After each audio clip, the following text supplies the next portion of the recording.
Bismillahirrahmanirrahim. Assalamu alaikum. My name is Hassan and today we are going to embed and display Google Slides using plugin in WordPress. Before starting work, as per request, please subscribe my channel. Thank you. Now back to our work.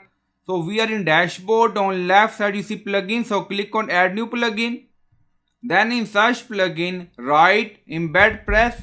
So this is plugin embedpress we are using. So you will install this plugin and activate it, and after activation on left side you see embedpress, so click on it. So we are in plugin setting and then you see global embed iframe, so you can set height and width according to requirement, and then you see shortcode, so click on it.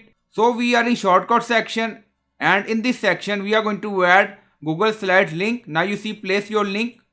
Now paste and then click on generate, and then you see embedpress has direct integration with classic Gutenberg Elementor editor, so you can add this shortcode anywhere you want in any page editor or plugin.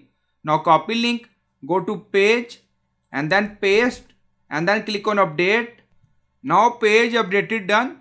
Go to page and refresh the page. Now Google Slide embed in WordPress using shortcode using plugin.